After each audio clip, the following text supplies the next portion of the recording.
जो भी हमारी प्रेज़ेंटेशन होती है, जो भी यहाँ पे स्ट्रीम होती है, इसका उद्देश्य साइंटिफिक टेम्परामेंट को एनकरेज करना होता है। यहाँ पे जो भी डिबेट्स वगैरह भी होती है, हम सबका उद्देश्य जो है साइंटिफिक टेम्परामेंट को ही एनकरेज करना है। दोस्तों, आज हम लोग चर्चा करेंगे जो एक पर्व शुरू होने वाला है, जिसका नाम ही है दशहरा। मतलब 10 हरा, 10 एक न्यूमेरिक शब्द है और हरा मतलब अब हरा, हरने वाला, हारने वाला, हराने वाला, क्या इसका आप अर्थ निकालते हैं, वो जो भी आप समझें। थोड़ा-सा समझते हैं कि इसका जो इतिहास हम लोगों को जो परोसा गया है, वो इसका वास्तविक इतिहास क्या है, लोग आज की डेट में मना रहे हैं, इसको सेलिब्रेट कर रहे हैं और खूब धूमधाम से सेलिब्रेट करते हैं। मतलब आप समझ जाइए कि भारत में अभी जो ये नवरात्रि जिसको ये कहेंगे, वो इस पर इतने ज़्यादा पैसे खर्च होते हैं, इतने ज़्यादा, विशेषकर नॉर्थ इंडिया में तो बहुत ही धूमधाम से मनाया जाता है। तो इसीलिए हमें इसका इतिहास जानना समझना बहुत ज़रूरी है। अगर हम लोग नहीं सही से इसका इतिहास समझेंगे, तो हमें कोई भी बेवकूफ़ बना सकता है इस तरह के पर्वों के आधार पर। तो मैं सबसे पहले तो आप लोगों से यही कहूँगा कि वीडियो को ज़्यादा से ज़्यादा शेयर कर दीजिए, ताकि सभी लोगों तक सच्चाई पहुँचे, क्योंकि इसमें हम कई सारे विषयों की चर्चा करेंगे। जो दशहरा हमें बताया जाता है, 2 तरह से बताया गया है बेसिकली। ये आप यहाँ पे भी 2 फ़ोटो देख रहे होंगे, एक में ये जो व्यक्ति है, एक व्यक्ति हाथ में तीर धनुष लेकर खड़ा है, बाल खुले हुए हैं और धोती टाइप का कुछ पहना है, नंगा बदन है ये व्यक्ति, और ऊपर एक ऐसा व्यक्ति है जिसके 10 मुँह हैं, उसकी हत्या करने की कोशिश कर रहा है। दूसरी तरफ एक फ़ोटो राइट साइड में आप देख रहे होंगे, जिसमें एक औरत है और एक जानवर है, जो हिंसक जानवर है, जो इसे आप बाघ कहते हैं, या कहीं-कहीं पे शेर नहीं, बाघ ही दिखाया जाता है बेसिकली। तो उस पर बैठाया गया है और उसके मल्टीपल हैंड दिखाए गए हैं, और फिर ऐसा दिखाया गया है कि वो महिला जो है उसमें हाथों में त्रिशूल वगैरह होता है, ट्राइडेंट वगैरह होता है, और वो भी किसी एक व्यक्ति की हत्या कर रही होती है। तो भारत में हत्याओं को सेलिब्रेट करने का एक सिस्टम निकाला गया है कि हम हत्याओं को सेलिब्रेट करते हैं। इससे पता चलता है कि हम लोगों की सम्यक संस्कृति का हिस्सा नहीं है, क्योंकि भारत में जो हमारी सिंधु घाटी सभ्यता पाई गई है, या फिर उसके बाद से जो हमारा बौद्धों का इतिहास पाया गया, जो बौद्ध संस्कृति पाई गई, सम्यक जो यहाँ पे कल्चर पाया गया, उसमें कहीं पे भी हत्या का जश्न मनाने की कहीं कोई चर्चा नहीं मिलती है। लेकिन यहाँ पे आप देख रहे हैं कि 2 हत्याओं की जश्न मनाने की, और उसको जश्न मनाने या सेलिब्रेट करने से जोड़कर देखा जा रहा है। यानी कि ये कहीं बाहर से घुसपैठ कराई गई है हमारी संस्कृति में। तो ये जो आप चित्र यहाँ पे देख रहे हैं, इस जो दशहरा कहा जाता है या जो नवरात्र कहा जाता है, इसमें 2 कहानियाँ हमें बताई गई है। एक आपने देखा होगा, जैसे ही 10वाँ दिन होगा, 10 दिन, 9 दिन पहले बीतेंगे, 9 दिन के बाद से जब 10वाँ दिन आएगा, तो उस 10वें दिन बड़े-बड़े पुतले बनाए जाते हैं। और ये कोई बहुत पुरानी प्रथा नहीं है। अभी कुछ पिछले 20, 25, 30 सालों से ये ट्रेंड देखा जा रहा है। आज़ादी-वाज़ादी के समय में इस तरह के पुतले-वुतले बनाने की कोई घटना नहीं आती है, कितने बड़े पुतले बनाकर उसको मारने की, हत्या करने की। तो यहाँ पे आप जानते हैं कि भारत में नॉर्थ इंडिया और साउथ इंडिया के बीच में एक दरार पैदा करने की भी कोशिश की गई थी, और जो लेखनी हुई थी नॉर्थ के ब्राह्मणों द्वारा, उसमें हमेशा ही ये दिखाया गया कि साउथ के जो लोग होते हैं वो असुर होते हैं, दैत्य होते हैं। एक बार छेड़ा गया। कैलेंडर का भी इसको बार आप देखेंगे कि विक्रम संवत और शक संवत जो है, और पहले कृष्ण पक्ष आएगा या बाद में पहले शुक्ल पक्ष आएगा, ये भी साउथ और नॉर्थ का जो वार था, इसका रूप लिया। तो ये चिढ़ा-चिढ़ी के खेल के रूप में रावण को पैदा करके और उसकी हत्या की बात आई। आपने देखा होगा, साउथ के जो ज़्यादातर लोग हैं, वो रावण को अपना पूर्वज मानते हैं।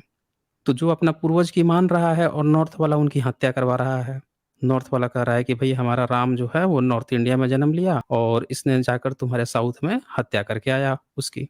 तो यहाँ पे जो आप देख रहे हैं, जो लड़ाई है वो अपने देश को तोड़ने वाली लड़ाई है। इसको कहते हैं कि एक देश को जो तोड़ते हैं, देश में अलग-अलग संप्रदाय के विभिन्न प्रकार के लोग रहते हैं, लेकिन जब एक-दूसरे की भावनाओं को आप जब सरेआम जलाते हैं, जलाकर उसको धार्मिक रूप देते हैं और जस्टिफ़ाई करने की कोशिश करते हैं, तो इससे लोगों में द्वेष भड़कता है, लोगों में असंतुष्टि भड़कती है, असंतोष फैलता है। तो ये जो पर्व है, बेसिकली एक असंतोष का पर्व है। इतने साल तक रावण को जलाया जाते रहा, ये कह के कि भई जो इसने किसी किसी व्यक्ति को, नॉर्थ का कोई व्यक्ति था, मतलब था नहीं था वो तो काल्पनिक कहानी है, लेकिन उसकी पत्नी को ये हर के ले गया और फिर वो व्यक्ति अपने पत्नी को खोजते गया, इसकी हत्या कर दी, अब लोग जश्न मना रहे हैं। उसमें एक और भी कहानी छुपी है कि जो व्यक्ति हर के ले गया, जैसे इस व्यक्ति को बताया जा रहा है कि ये जो नॉर्थ का जो व्यक्ति था, जो राम था, उसकी पत्नी को हर के ले गया था, चुरा कर ले गया, अपहरण करके। तो उसके साथ कुछ गलत नहीं किया, उसका नाक कान-वान नहीं काटा, लेकिन उसी में एक कहानी और है कि उसके ठीक पहले इसकी बहन जो है वो इस साइड में आई थी, नॉर्थ साइड में कहानियों के अनुसार। तो ये नॉर्थ के जो ये लड़के थे राम-लक्ष्मण उनको उनको देखकर उसे अच्छा लगा तो उनसे शादी वगैरह करना चाहती थी, प्रपोज़ल रखा। तो वो दोनों जो है उसको एक-दूसरे के पास भेजते रहे और उसके साथ उसको आप कह सकते हैं कि उसके साथ छेड़खानी करते रहे और फिर उसका नाक कान काट दिया। और उसको नाक कान आप पता है कि एक लड़की जो है उसको उसकी सुंदरता को आप नुकसान पहुँचाते हैं, अगर उसका नाक कान काट देते हैं, तो वो बहुत ही बदसूरत तरह की हो जाएगी, जो किसी भी औरत समुदाय के लिए बहुत ही एक विध्वंसक होता है, तो वो काम कर दिए, तो फिर वो उसका बदला लेने आता है। तो ये पूरी एक कहानी हमें पकड़ाई गई है, लेकिन इसमें जो जस्टिफ़िकेशन दिया गया है, उसमें ऐसा दिखाया गया है कि जो नॉर्थ साइड के इंडियंस हैं या जो नॉर्थ साइड के ब्राह्मण हैं, वो हावी हो रहे हैं इस पूरी कहानी में। क्योंकि उनके साइड का जो व्यक्ति है, जो राम को जो नायक दिखाया जा रहा है, उसको उस कहानी में हीरो प्रेज़ेंट कर दिया जाता है, जबकि जो अपनी बहन के साथ जिसके साथ घटना ये करता है, ये नायक और ये दोनों करते हैं घटना बुरा हाल करते हैं, उसको उस कहानी को दबा दिया जाता है और इसकी हत्या का फिर जश्न भी मनाया जा रहा है। तो ये एक पूरी कहानी परोसी गई है, लेकिन ये कहानी क्या वास्तव में ऐसी कहानी भारत में थी कभी? इसकी हम फैक्ट चेकिंग करेंगे और ये कहानी क्या वास्तव में जो रामायण हमें परोसी गई है, जिसमें ये कथानक परोसा गया है, क्या वास्तव में भी ये कहानी उसमें है? इसकी भी हम फैक्ट चेकिंग करेंगे। क्योंकि वास्तव में ये जो पर्व है, ये हम भारतीयों को तोड़ता है। डिफरेंट रीजन के जो लोग हैं, उनमें द्वेष को भड़काता है, एक-दूसरे को चिढ़ाता है। तो इसीलिए हमारे भारतीयों को, हम समस्त भारतीयों को इसकी सच्चाई जाननी ज़रूरी है कि हम कहीं जाने-अनजाने में एक-दूसरे की भावनाओं को तो नहीं आहत कर रहे हैं। हम कहीं जाने-अनजाने में हत्याओं को तो जस्टिफाई नहीं कर रहे हैं। हम कहीं जाने-अनजाने में कोई जो हमारी परंपरा ही नहीं रही, जैसे सिंधु घाटी सभ्यता में अस्त्र-शस्त्र नहीं पाए गए। फिर उसके बाद से बौद्ध सम्यक जो सभ्यता आई, उसमें भी कहीं अस्त्र-शस्त्र और इस तरह की हम तो शांति हम तो कहते हैं कि हम युद्ध नहीं, हम बुद्ध के देश के हैं। हमने तो ये पूरे दुनिया में प्रचार फैलाया है कि हम भई युद्ध वाले नहीं, हमें युद्ध नहीं, हमें बुद्ध चाहिए और उसके बावजूद भी हम हत्या के पर्व को जश्न मना रहे हैं। तो कहीं न कहीं ये जो जश्न मनाने वाले कहीं हम भटके हुए तो नहीं हैं? तो इसीलिए इस सेशन में हम इसकी पूरी फैक्ट चेकिंग करेंगे इस कहानी की। अच्छा, इस कहानी के साथ ही एक दूसरी भी कहानी हमें बताई गई है। वो क्या कहानी है कि ये जो औरत वाली कहानी है कि इस औरत के मल्टीपल हैंड होते हैं और ये जो औरत है ये भी हत्या कर रही होती है। आप देखें इसके हाथ में ट्राइडेंट है और इसका यहाँ पे शेर वगैरह भी है, कहीं-कहीं पे बाघ भी दिखाते हैं ये लोग। और ये जो है, ये इसकी हत्या कर रही है एक व्यक्ति जो है उसका मूंछें रखा हुआ है और बाल थोड़े बढ़े हैं और इसकी हत्या हो रही है। और इसको भी सेलिब्रेट किया जाता है और यहाँ पे जो औरत है इसकी खूब वाहवाही हो रही है कि हाँ, ये बड़ा अच्छा काम किया इसने हत्या कर दी और इसको जस्टिफाई किया जा रहा है। तो ये 2 कहानियाँ इस पर्व के साथ जोड़ी गई है। अब दोनों में से कौन-सी सही है या दोनों में से कोई-सी भी सही नहीं है। तो इसके लिए हमें मल्टीपल स्ट्रीम करनी पड़ेगी। आज वाला जो स्ट्रीम करूँगा वो जो पहला मैंने पक्ष दिखाया, जो रावण और राम का जो कहानी है उसको हम लोग करेंगे। आगे की जब स्ट्रीम होगी तब हम इसकी फैक्ट चेकिंग करेंगे ये औरत वाली कहानी की। क्योंकि ये जो है आर्कियोलॉजिकल एविडेंस जो है उसके माध्यम से लेकर आएँगे। तो वहाँ से ना आपको पूरा ये मल्टीपल हैंड का भी कांसेप्ट समझ में आएगा और भारत में जो दुर्गा काली का कांसेप्ट है वो पूरा समझ में आएगा। वो आगे की स्ट्रीम में करेंगे। फिलहाल आज हम लोग जो फर्स्ट पोर्शन है ये वाला इसकी फैक्ट चेकिंग कर लेते हैं और इसका पूरा इतिहास समझ लेते हैं। तो इसको इन पूरी कहानियों को जब भारत में पिरोया गया, तो इसको पिरोने के लिए एक कहानी बुना गया था। क्या कहानी बुना गया कि भारत में एक अच्छा युग था और एक खराब युग था। 2 युग की कल्पना की गई। ये कहा गया कि जब से भारत में इन्वेडर्स आने लगे, जब से बाहर से लोग आने लगे, जब हम गुलाम बने तब बड़ा खराब हो गया।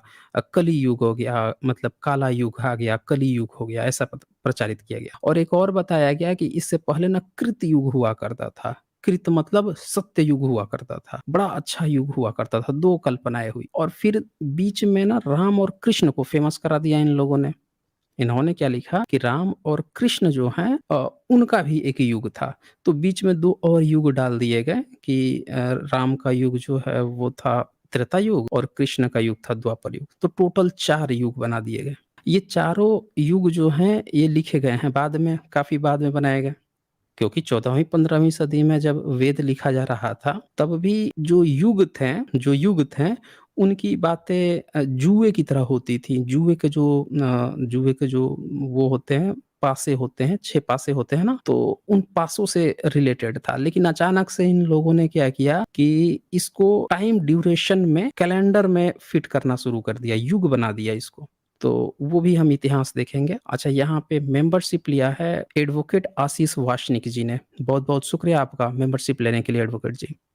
तो ये चीज़ें भी हम यहाँ पे देखेंगे। ये आप यहाँ पे देख रहे हैं ये, इसमें आप देखे होंगे राम है, कृष्ण है, फिर ये सतयुग यहाँ दिखाया गया है और ये नीचे कलयुग दिखाया गया है। तो सतयुग के बाद से कि एक बड़ा अच्छा युग हुआ करता था, जो बौद्धों का समय था। फिर जब देश गुलाम होने लगा तो रामकृष्ण की कहानियाँ गढ़ी गई, भक्ति काल शुरू हो गया। तो ये त्रेता युग और द्वापर युग की घटनाएँ आ गईं और फिर आज के डेट को ये कलयुग कहते हैं, जब साइंस का युग आ गया है। ये चीज़ें आप देखते हैं। तो यहाँ पे हमें ये चीज़ समझनी पड़ेगी कि ये जो युग का कांसेप्ट लिया गया है, ये इन्होंने ज़बरदस्ती बनाया है युग का कांसेप्ट। दरअसल वो कभी युग का कांसेप्ट था ही नहीं। इस चीज़ को बहुत अच्छे से आप समझिएगा, कभी भी युग का कांसेप्ट जो है, वो युग का था ही नहीं। ये ज़बरदस्ती का थोपा गया, लोगों को बेवकूफ़ बनाने के लिए बनाया गया है। दरअसल यहाँ पे आप साफ-साफ समझ सकते हैं कि ये मैंने एक स्क्रीन लिया है, जो डॉक्टर सुरेंद्र अज्ञात की पुस्तक है, जिसमें इन्होंने पूरे सतयुग क्या होता है, उसके बारे में लिखा है। इसको आप लोग पढ़ सकते हैं, उनकी पुस्तक है क्या बालू की भीत पर खड़ा है हिंदू धर्म। तो वहाँ पे उन्होंने सतयुग को जब डिफ़ाइन किया है, तो वेदों का और तरह-तरह के धार्मिक पुस्तकों का हवाला देते हुए इस बात को अच्छे से मेंशन किया है कि पहले वेदों में जो ये शब्द मिलते हैं, जो सतयुग की, त्रेता युग की जो बातें होती है, उसमें किस अर्थ में प्रयोग हुआ है और आज उसके बाद में जो पौराणिक काल में ब्राह्मणों ने उसको कैसे प्रयोग किया है। तो यहाँ पे आप देखें ये लिखते हैं कि वेदों में इन युगों का कहीं नामो-निशान तक नहीं है।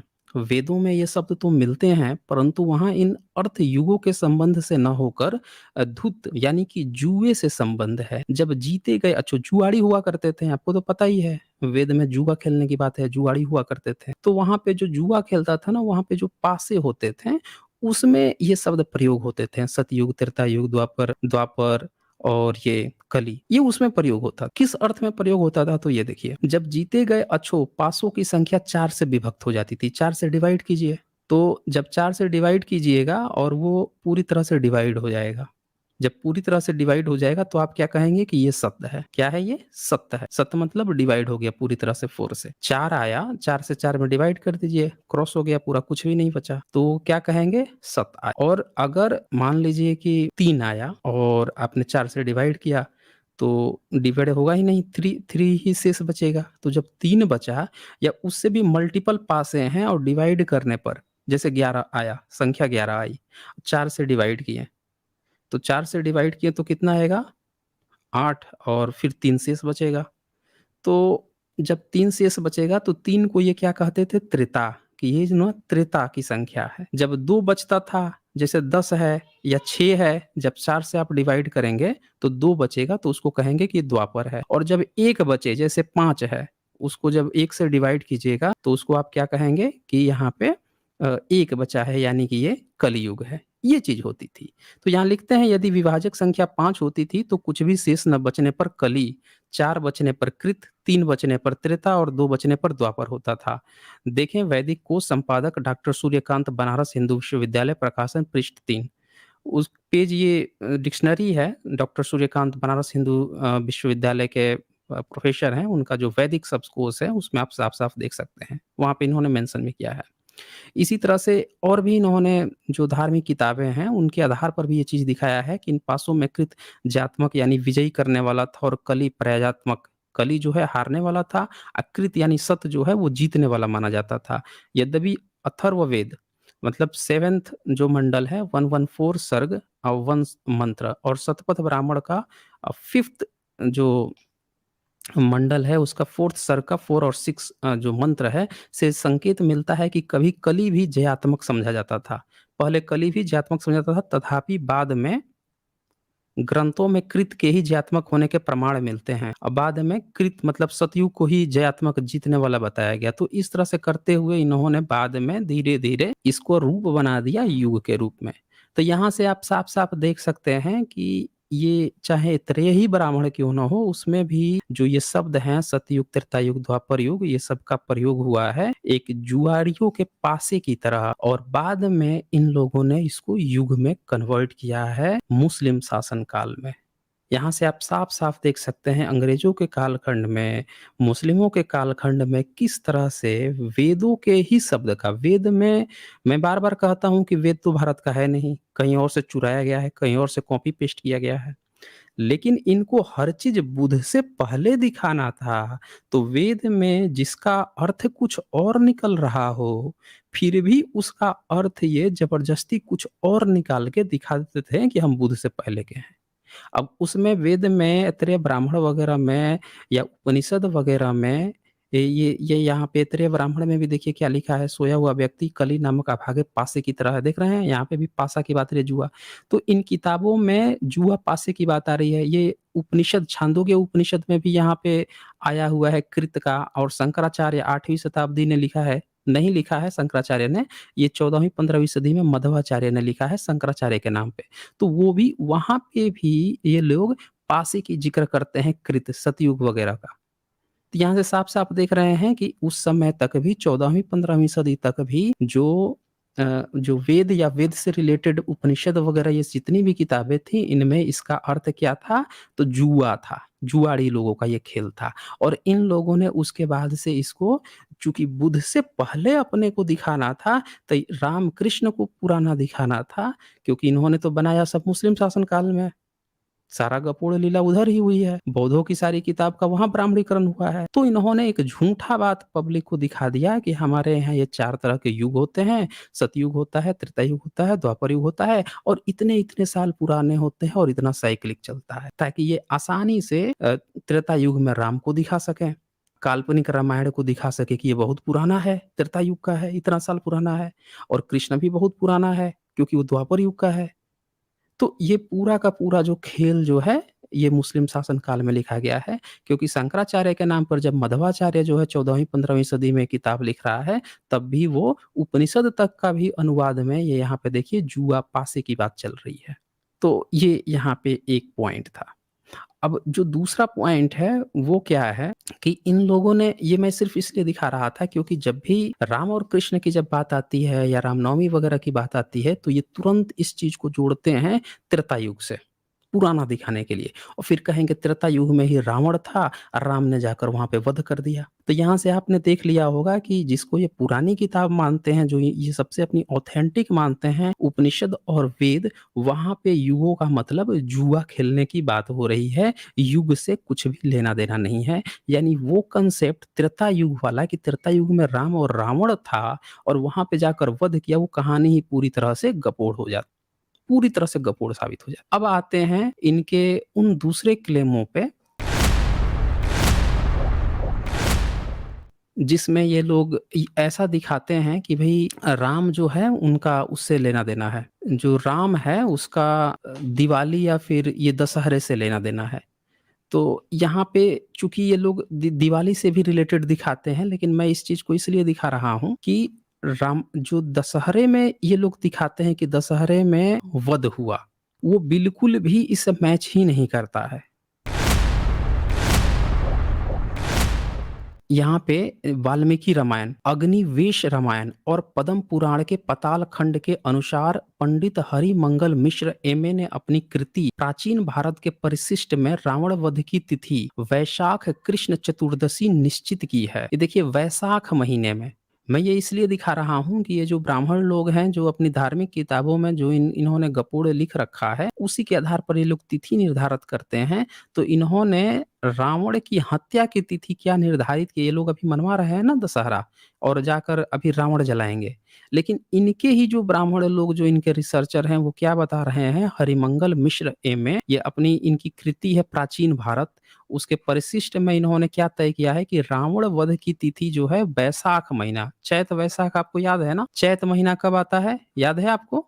मार्च मार्च का महीना याद है ना? मार्च में चैत आता है, मार्च के एंडिंग में, और फिर अप्रैल में वैशाख आता है। तो अप्रैल-मई की जो बात है, वहाँ पे ये बता रहे हैं कि वैशाख कृष्ण चतुर्दशी की निश्चित की है, और ये लोग कब मनवा रहे हैं अभी? अभी ये कौन-सा मंथ चल रहा है?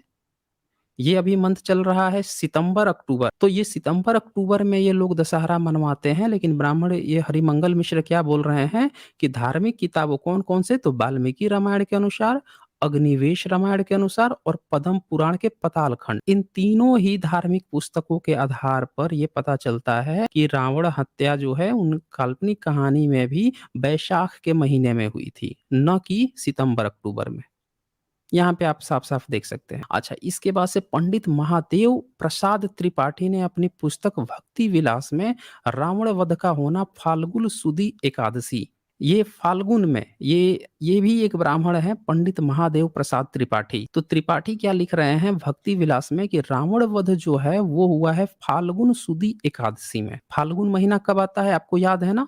फ़रवरी का लास्ट, मार्च, मार्च का जो महीना है, जब फाल्गुन खत्म होता है तो आपको याद है होली मनाते हैं मार्च के महीने में, ये तो सभी को याद होगा। तो आप ये देखिए कि वहाँ पे ये रावण वध की बात लिख रहे हैं, कौन है? महादेव प्रसाद त्रिपाठी। यानी कि ये जो सितंबर में मनाया जा रहा है, ये फर्जी है, इनके धार्मिक किताबों के आधार पर भी। और देखिए, दिन गुरुवार को निश्चित किया है। इसी प्रकार पंडित हरिशंकर दीक्षित ने त्योहार पद्धति नामक अपनी पुस्तक में लिखा है कि वाल्मीकि रामायण में चैत्र कृष्णा अमावस्या को रावण वध का होना कहा गया है।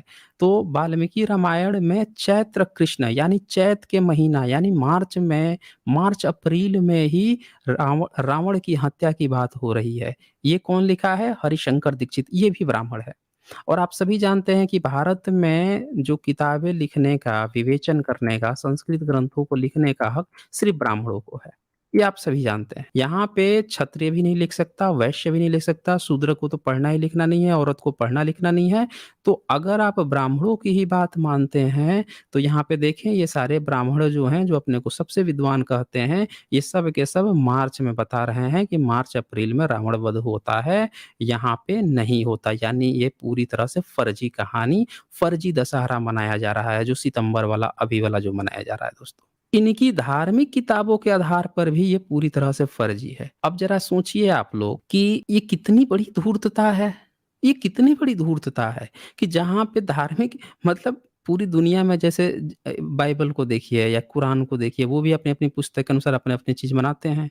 और यहाँ भारत में आप देखिए कि ये लोग इनकी किताबें बता रही हैं कि भैया मार्च-अप्रैल में वो हुआ है, अब मना रहे हैं सितंबर में। मतलब कितनी बड़ी वो है, कोई और बोलते हैं कि हमारा सबसे साइंटिफिक धर्म है। अरे भैया आपका इतना साइंटिफिक धर्म है तो आपका तिथि निकल रहा है वहाँ, मना रहे हो यहाँ, ये कौन-सा है? इसका मतलब कि यहाँ की कहानी कुछ और है। यहाँ पे कोई एक बहुत बड़ी एक दूसरी ऐसी कोई घटना घटी है जिसको छुपाने के लिए, जिसको कब्ज़ा करने के लिए, जिसको वैनिश करने के लिए ज़बरदस्ती यहाँ पे लीपा-पोती करके लाके थपेड़ा गया है। अभी इसका क्या रहस्य है वो भी हम लोग डिस्कस करेंगे क्योंकि इस पर 2-3 स्ट्रीम होनी है। हम लोग आर्कियोलॉजिकल एविडेंस भी लेकर निकालेंगे और सारा इनका पूरा ए टू जेड जो चीज़ें हैं वो सारी चीज़ें हम लोग खोज निकालेंगे। तो अब यहाँ पे क्या लिखते हैं कि ऐसे में कार्तिक के महीने में राम के अयोध्या पहुँचने की बात ही सरासर गलत है और दिवाली वगैरह वो तो ख़ैर वो बात ही नहीं है। हमारा उ उससे ज़्यादा बात नहीं है। अच्छा, इसके बाद से जब ये बात डॉक्टर सुरेंद्र अज्ञात ने लिखी थी, इसको पब्लिश्ड कराई, तो जितने ब्राह्मण थे भारत के सब भड़क गए। वो भी ब्राह्मण है, लेकिन वो पढ़े-लिखे ब्राह्मण, एजुकेटेड ब्राह्मण, डिग्री वाले ब्राह्मण। ये सब तो हैं मंदिर में घंटा बजाने वाले ब्राह्मण। तो मंदिर का घंटा बजाने वाला ब्राह्मण जो है पढ़ा-लिखा रिसर्चर ब्राह्मण पे भड़क गया। अरे, अरे! आप ऐसे कैसे कह रहे हो? हमारा हम लोग मनाते हैं, हमारा कारोबार चलता है, हमारा ये चलता है, हमारा वो चलता है। भड़क गए।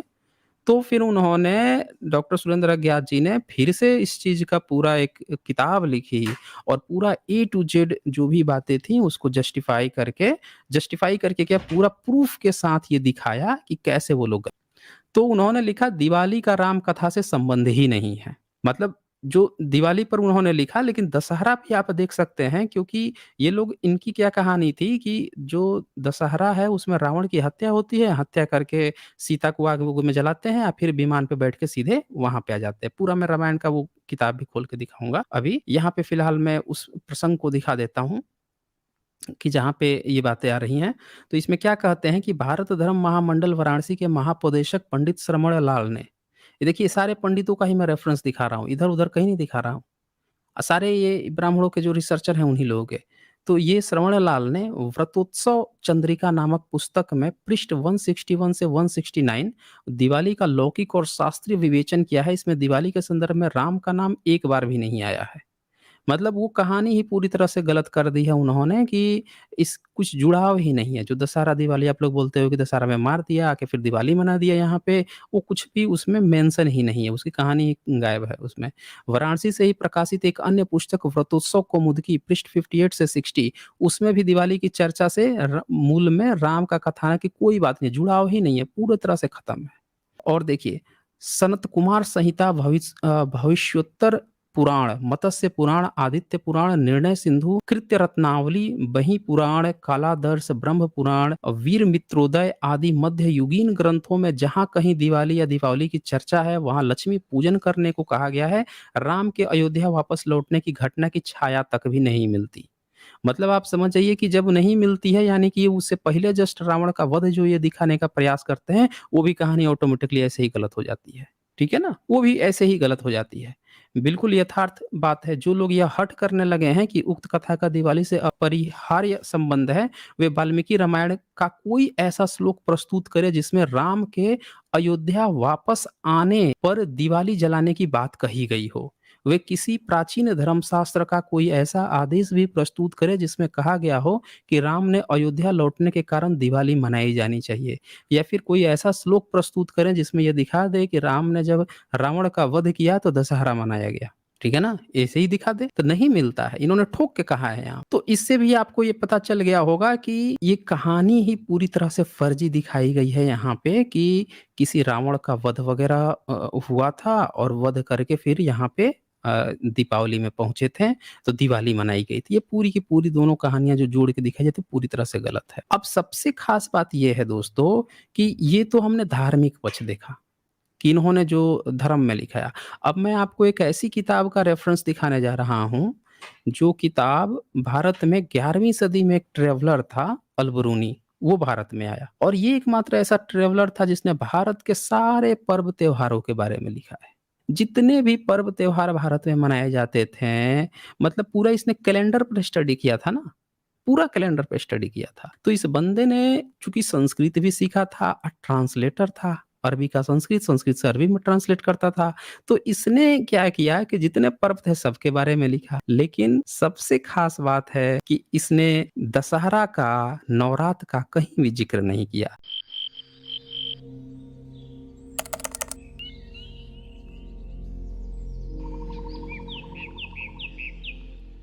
उस समय वो मनाया ही नहीं जाता था। इसने तमाम पर्वों की चर्चा की, छोटे से छोटे, बड़ा से बड़ा, लेकिन कहीं भी दशहरा और नवरात्र की इसने चर्चा नहीं की, यानी उस समय वो मनाया ही नहीं जाता था। और जो भी इसके अनुवादक थे, उन्होंने भी इसको ठोक के इस बात को कहा कि रामलीला वगैरह ये सारी चीज़ें उस समय थी ही नहीं, 11वीं सदी तक भारत में ये पर्व त्योहार थे ही नहीं। ये सब के सब अंग्रेज़ों में और इधर पिछले 50-60 सालों में मनाए जाने शुरू हुए हैं। ये देखिए मैं यहाँ पे अलबरूनी के भारत से ही दिखा रहा हूँ, यहाँ पे लिखते हैं जो सेकंड पैरा है ये देखिए क्या लिखते हैं। मगर यह बात विशेष चौंकाने वाली है कि अलबरूनी जी ने इसी पुस्तक में अहोई देवी की पूजा के बारे में स्पष्ट लिखा है कि इस देवी का सीधा संबंध सम्राट अशोक से है। अल-बरूनी ने के भारत में न तो दशहरे का कोई वर्णन है, न ही रामलीलाओं का। यहाँ पे साफ-साफ आप देख सकते हैं कि जो भी प्रकाशक हैं, जो भी संपादक हैं, उन लोगों ने भी क्लियरली ये मेंशन किया है कि अल-बरूनी 11वीं सदी में भारत में न कोई दशहरा था, न कोई रामलीला थी। ये सारी कहानी जो है इधर मुस्लिम शासनकाल में भी नहीं, अंग्रेजों के शासनकाल और पिछले जब देश आज़ाद हुआ है तब से बना-बुने के ये लोग दशहरा का और ये रामलीला का खेल चलाया गया है। ये हम लोगों पर थोपा गया है दोस्तों, ये हमारा पर्व ही नहीं है। ये हमारा भारतीय पर्व है ही नहीं। अगर भारतीय पर्व होता तो हत्या का जश्न ही नहीं मनाया जाया गया। मैंने क्या कहा कि भारत एक सम्यक देश रहा है, विश्व गुरु कहा है, हमने पूरी दुनिया को शांति का संदेश दिया है, तो हमारे देश में हत्या का जश्न कोई कैसे मना सकता है? हमारे देश में हत्या का जश्न ही नहीं मन सकता। ये तो हत्या का जश्न मनाने वाला पर्व है। इससे ही शुरू में ही अंदाज़ा लग गया था कि ये भारत का पुराना पर्व है ही नहीं, ये उन विदेशी कुछ लोगों का है जो अपने को आक्रामक ज़बरदस्ती आक्रामक दिखाने की कोशिश करते हैं, जो मुगलों के शासनकाल में उनके चाटुकार रहे हैं, जो अंग्रेज़ों के समय में उनके चाटुकार रहे हैं। अब उन्हें जवाब देते जब नहीं बनता है कि भैया हम भारत 800 साल गुलाम कैसे हुआ? आपके 33 करोड़ देवी-देवता होने के बाद भी गुलाम कैसे हुआ?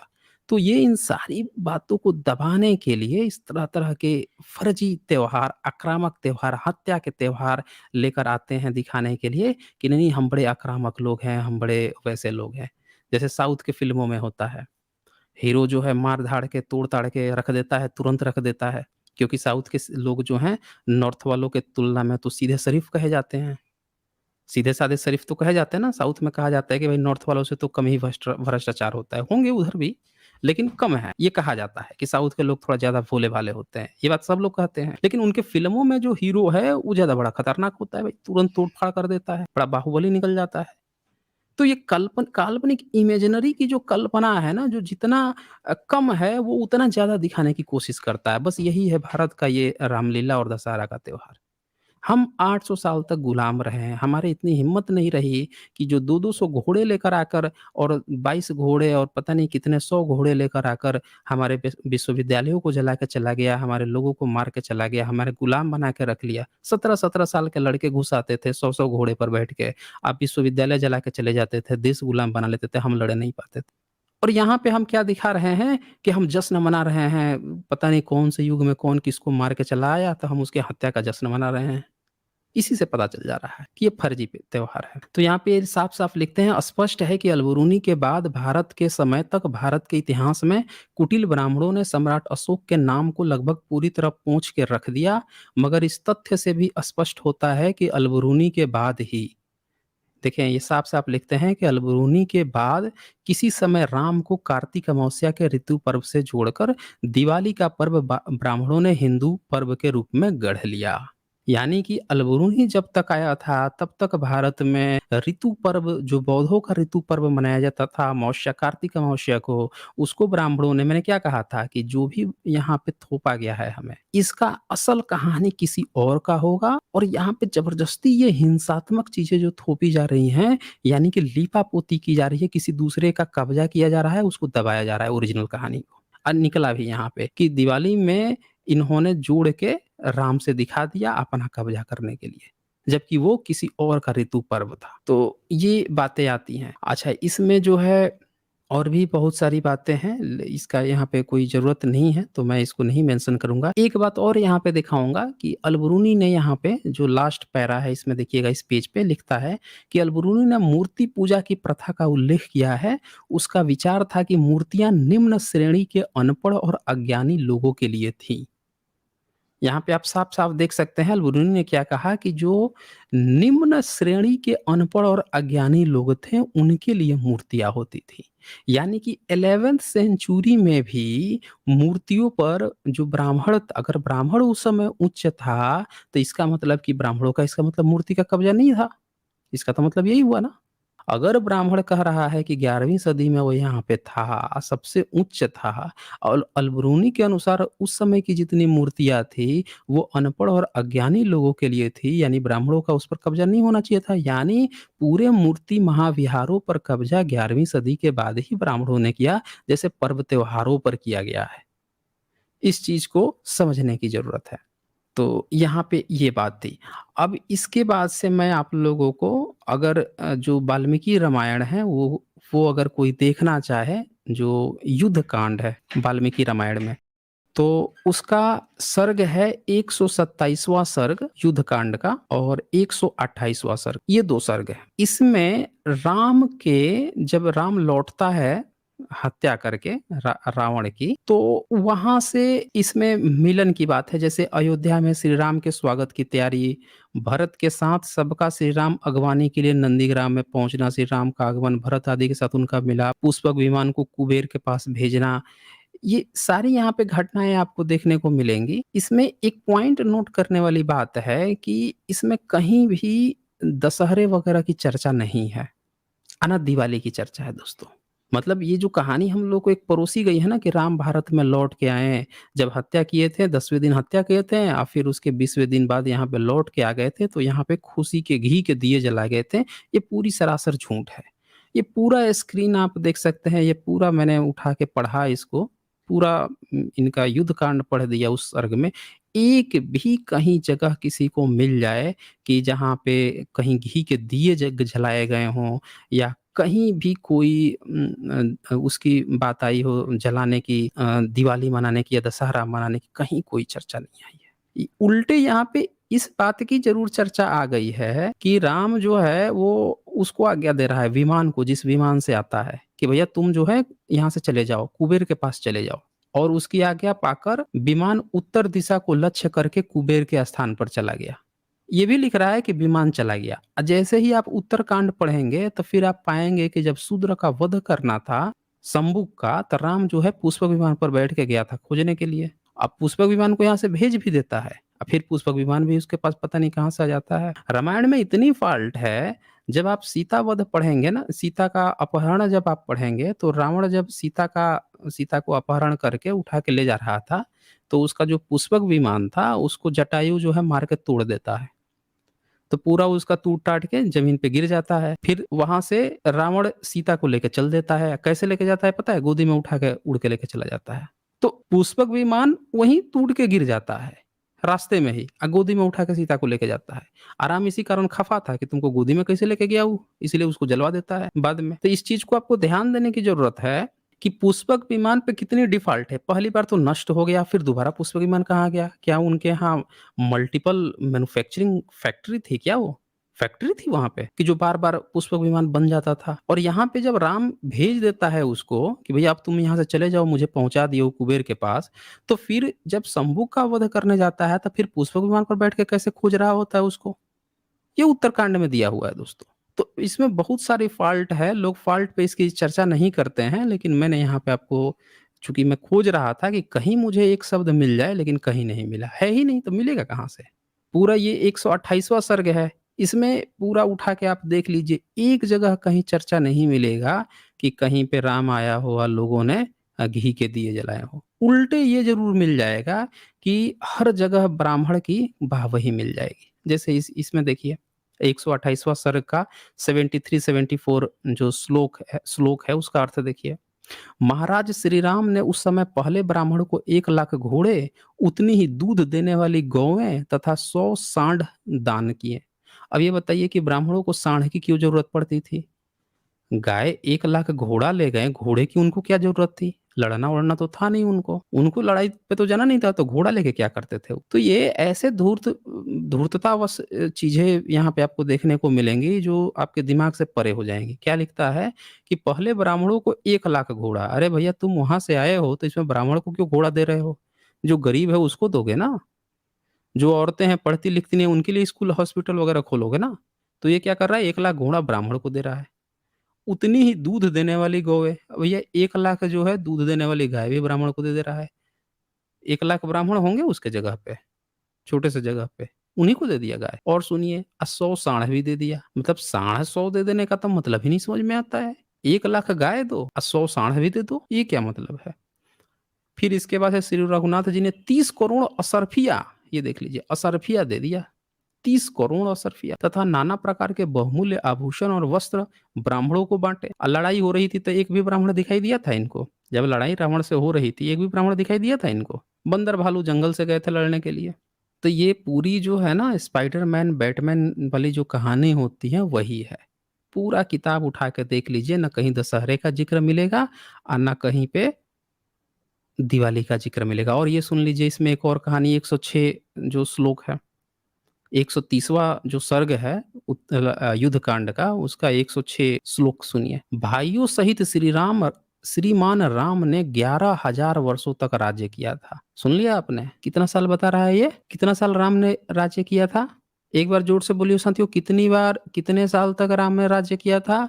11,000 साल तक। कितनी बार? 11,000। ब्राह्मण को बैठा लीजिए, ओम भूर्भुवस्सुवः स्वाहा। 11,000 साल तक राम ने क्या किया था? शासन किया था। बताइए इतनी ढपोर संख बात। 11,000। फिर कौन आएगा व्यक्ति? अभी ब्राह्मण आएगा 2-4, यहाँ पे एससी, एसटी, ओबीसी बन के और क्या कहेगा, वाल्मीकि रामायण में तो राम जो है ना वो इंसान रूप में है जी, इंसान रूप में है। एक जगह मुझे दिखा दीजिए कि जो चमत्कारिक रूप से, अरे भई यही तो सबसे बड़ा चमत्कार है। कोई व्यक्ति 11,000 साल तक कैसे जी जाएगा? राज करेगा, जीने की बात नहीं, राज करेगा, जिया तो बहुत है अभी, जिया तो बहुत है। 11,000 साल तक शासन किया। अब 11,000 साल तक शासन करेगा कोई व्यक्ति, तो कुछ तो बनाएगा 11,000 साल में। जब ब्राह्मण को देने के लिए उसके पास करोड़ों-करोड़ों असरफिया है, लाख-लाख गाय हैं, सांड भी हैं? घोड़े हैं, 1-1 लाख घोड़े हैं। 1 लाख घोड़ा आप समझते हैं? 1 लाख घोड़ा मतलब 1 लाख घोड़ा का जो सैनिक होता है, वो भारत में आज नहीं होगा। भारत के जो सैनिक हैं, उसमें भी होता है, घोड़े पर भी सैनिक रहते हैं, लेकिन 1 लाख घोड़े नहीं होंगे कि 1 लाख घोड़े पर बैठा के उतने सैनिक। उस समय एक छोटे से जगह साकेत है, उसमें 1 लाख गिफ्ट में दे दे रहा है, तो सोचिए कितना इसके पास होगा। 11,000 शासन कर रहा है। तो भैया 5 साल के शासन में सरकार जो है कुछ न कुछ हॉस्पिटल, विश्वविद्यालय कुछ न कुछ तो बनवा जाती है ना। राम ने क्या बनाया 11,000 साल में? एक सबूत मिला है किसी को? एक सिंगल सबूत किसी को मिला है कि 11,000 साल तक शासन किया और उसने एक सिक्का बनवाया हो? ये जो असरफी जो बाँट रहा है इतना, मिला है सोने का सिक्का-उक्का एक भी राम के काल का? बता दे हमें कोई? एक राम के समय का एक असरफी मिला है सबूत में, आर्कियोलॉजिकल एविडेंस में? असरफी बाँट दिया, घोड़ा बाँट दिया। घोड़ा के हड्डी के प्रमाण नहीं मिले भारत में 3 साढ़े 3 हज़ार साल पहले के। घोड़ा बाँट दिया, ये बाँट दिया। ये सारी कहानियाँ दोस्तों इन्होंने लिखा है मुस्लिम शासन काल में। और झूठ-मूठ का कि राम ने रावण का वध कर दिया, ये कर दिया, जश्न मनाओ तुम। ये पूरी कहानी परोसी गई है। तो ये पूरा मैंने यहाँ पे आप लोगों को दिखा दिया है, ये पूरा देखें ये खोल के, इस सर्ग को भी कहीं पे भी आपको नहीं मिलेगा। तो ये था कि राम वाली जो कहानी है कि रावण की हत्या वाला, ये पूरा झूठी कहानी है दोस्तों, पूरी तरह से झूठी कहानी है। इसका कोई भी सत्यता से लेना-देना नहीं है। अब दूसरी जो कहानी बचती है दुर्गा काली वाली, तो दुर्गा काली वाली का चक्कर क्या है कि जब खुदाई होता है ना, तो वैसी बहुत सी मूर्तियाँ मिल जाती हैं 10वीं-11वीं सदी की, पाल वंश की। उसका आर्कियोलॉजी से बड़ा कनेक्टेड है। अब वो बड़ा गरम मुद्दा है। तो वो ही मेन मुद्दा है। इसी कारण से इस त्योहार को आप देखे होंगे कि दशहरा, नवरात्रि, नवमाता और इस तरह के शब्दों से लोग करते हैं। राम वाला तो बाद में इन्होंने घुसपैठ कराया है, जब ये राम मंदिर, राम टेम्पल ये वाला मुद्दा छुड़ा तो। तब इन्होंने उसमें घुसेड़ा, ज़बरदस्ती हाइलाइटेड किया। अन्यथा ये दुर्गा काली से ही रिलेटेड था। और आप देखे होंगे कि उसके बाद से फिर एक काली का भी पर्व मनाया जाता है। तो आगे की जब फिर स्ट्रीम करूँगा, क्योंकि ये पर्व तो अभी 10 दिन चलने वाला है।